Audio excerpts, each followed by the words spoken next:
Ke Pak Ujang.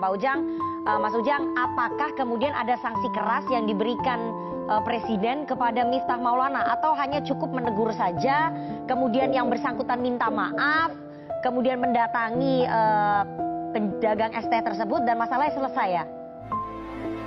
Ya, ini kan kita menjunjung nilai-nilai agama dan nilai-nilai kemanusiaan ya. Kalau kita bicara agama, apa yang disampaikan oleh Pak Amir Syah sudah tepat ya. Ketika seseorang melakukan kesalahan, ketika melakukan kekeliruan, maka harus meminta maaf. Nah, di situ sebenarnya intinya.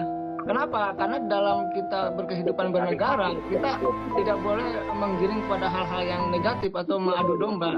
Saya rasa Pak Prabowo sangat clear, sangat jelas perintahnya ketika meminta maaf itu bukan sesuatu yang mudah loh. Bagaimana meminta maaf kepada Pak Sun Haji, lalu juga kepada rakyat Indonesia, dan itu sudah dilakukan oleh Gus Miftah. Pak Ujang. Oleh karena saya melihat, ya. Mas Ujang, meminta maafnya setelah ditegur oleh Presiden melalui Seskap Mayor Teddy. Jadi kalau tidak ada teguran, yang bersangkutan tidak akan minta maaf. Beliau mengakui bahwa beliau meminta maaf setelah ditegur oleh Mayor Teddy atas perintah dari Presiden Prabowo. Jadi perlu ada teguran dulu dari bosnya, baru yang bersangkutan minta maaf. Ini contoh pejabat publik yang memang baik atau gimana ya, Pak Ujang?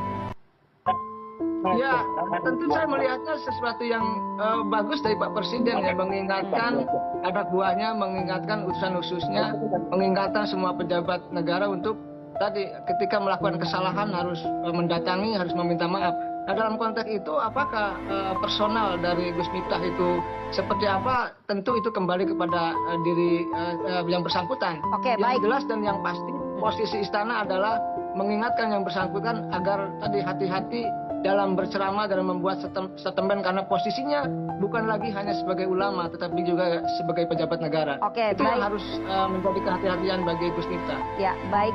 Selain sebagai pejabat publik, beliau adalah ulama yang seharusnya tidak mengeluarkan kata-kata dan mencemooh rakyat jelata, begitu ya.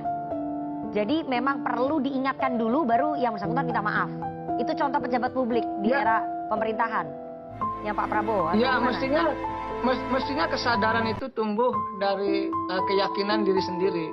Tetapi memang kan ada ikatan yang emosional antara katakanlah utusan khusus dengan Pak Presiden, yang tentu tadi ketika keliru, ketika salah ya harus diingatkan, dan itu menjadi perhatian khusus bagi Pak Presiden ya untuk menyelesaikan persoalannya. Jangan lupa Mbak Rifana, Pak Presiden itu, Pak Prabowo adalah presiden yang perhatian kepada masyarakat kelas bawah. Bagaimana peduli kepada pedagang kaki lima, tukang bakso, tukang ojol. Oleh karena itu sebenarnya apa yang dilakukan